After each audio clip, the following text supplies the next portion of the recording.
Bulletin లో మరో breaking news. అధికారంలోకి వచ్చాక భూ కబ్జాదారుల భరతం పడుతోంది కాంగ్రెస్ సర్కార్. గత ప్రభుత్వ అండతో భూ కబ్జాలకు పాల్పడ్డ వారిపై చర్యలకు దిగుతోంది. అక్రమ నిర్మాణాలను కూల్చేస్తోంది.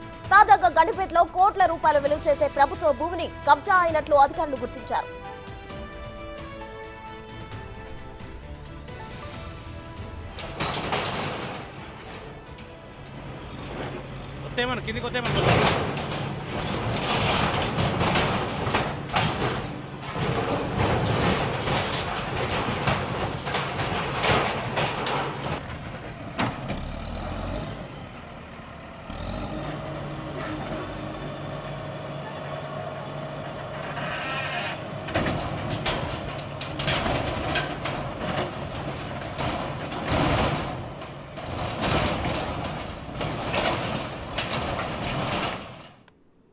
సర్వే నంబర్ 51లో 9.36 గుంటల భూమిని బీఆర్ఎస్ లీడర్ కబ్జా చేసినట్లు అధికారులు గుర్తించారు.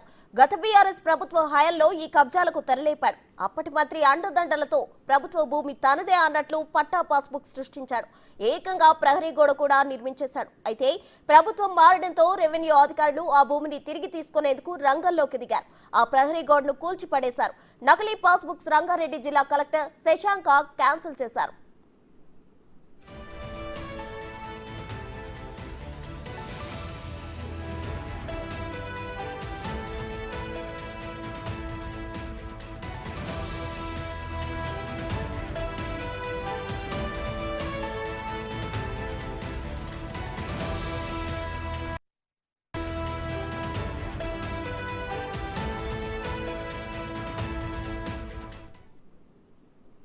ఇదే అంశానికి సంబంధించి మరిన్ని వివరాలు మా ప్రతినిధి రానా ఫోన్ లైన్ అందిస్తారు. రానా, చెప్పండి. అయితే గండిపేటలో ప్రభుత్వ భూమిని కబ్జా చేసినట్లు తెలుస్తుంది. దీనికి సంబంధించి అధికారులు ఎటువంటి చర్యలు తీసుకున్నారో, ఆల్రెడీ నకిలీ పాస్బుక్లు అవన్నీ క్యాన్సిల్ చేయడం జరిగింది. ఏంటి డీటెయిల్స్ రానా? గత ప్రభుత్వంలో టీఆర్ఎస్ నాయకులు రెచ్చిపోయారు. దాని దగ్గరగానే గండిపేట పరిసర ప్రాంతాల్లో అనేక భూ కబ్జా కేసులు నమోదవుతున్న నేపథ్యంలో ఇప్పుడు తాజాగా కోట్లాది రూపాయలు విలువ చేసే దాదాపు 9.36 గుంటల భూమిని టీఆర్ఎస్ చెందినటువంటి వ్యక్తి కబ్జా చేశారు. అది ఎంఆర్ఓ ఆఫీస్ నుంచి కూడా వాళ్ళు తనిఖీలకు వెళ్ళినప్పుడు వస్తు చూసినప్పుడు నివరపోయినటువంటి పరిస్థితి కనపడింది. ఎందుకంటే పట్టా పాస్బుక్లు కూడా అతను సంపాదించాడంటే తనది కానటువంటి భూమి పైన కూడా పట్టా బుక్ అలాగే ధరణిలో కూడా పేరు ఎక్కించుకున్నాడంటే అతను ఎంతో తెలివిగా ఉన్నాడనో అర్థం చేసుకొచ్చినట్టుగా గవర్నమెంట్ ఆఫీసర్ చెప్తున్నారు. అప్పట్లో మంత్రి అండదండలు బాగా ఉన్నాయన్నట్టుగా చెప్తున్నారు.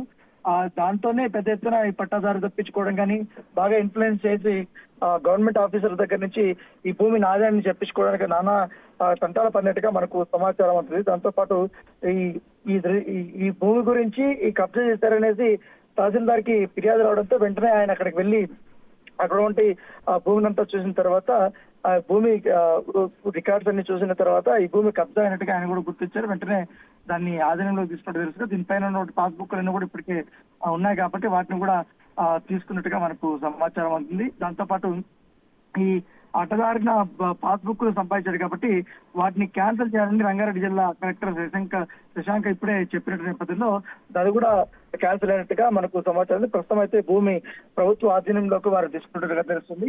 గతంలో అనేక మార్లు గవర్నమెంట్ ఆఫీసర్స్ ఆ భూమి దగ్గరికి వెళ్ళి వారు చెప్పినప్పుడు కానీ ఎవరైతే కబ్జా చేసినటువంటి ఆ టీఆర్ఎస్ లీడర్ మాత్రం వారిని బెదిరించడము, తన ఇన్ఫ్లుయెన్స్ అంతా ఉపయోగించి వారిని అటువైపు కూడా రానియకుండా ఆయన చేసినటువంటి పద్ధతులు కనపడుతున్నాయి. అతని పేరు వచ్చి మిత్రకృష్ణ అని చెప్తారు. ఎందుకంటే ఆ గండిపేట ఏరియా ప్రాంతంలో బాగా ఫేమస్ అని కూడా వారు చెప్తారు.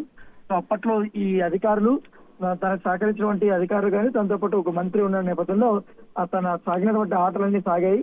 కాకపోతే కొత్త ప్రభుత్వం వచ్చిన తర్వాత పూర్తిగా ఈ ధరణిని కానీ మొత్తం ప్రక్షాళన చేస్తున్న తరుణంలో ఎక్కడెక్కడ కబ్జాలకు గురయ్యి ఏవేవి అన్యాక్రాంతమయ్యే భూముల మీద అనేది ఎంఆర్ఓ ఆఫీస్ నుంచి కూడా ఒక సర్వే కూడా వారు కొంతమంది చేసుకుంటూ పోతున్నారు. ఫిర్యాదులు కూడా వచ్చినప్పుడు అన్ని కూడా మరి ఒకసారి వాళ్ళవన్నీ చెక్ చేసుకుంటున్నప్పుడు ఈ యొక్క వ్యవహారం అనేది బయటపడుతుంది. ప్రస్తుతం అయితే కేసు నమోదు చేశారు. ఇన్వెస్టిగేషన్ అయితే జరుగుతుంది. Right Rana, thank you.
ఆ సినిమాలలో అయినట్టు అయిపోతుంది కదా.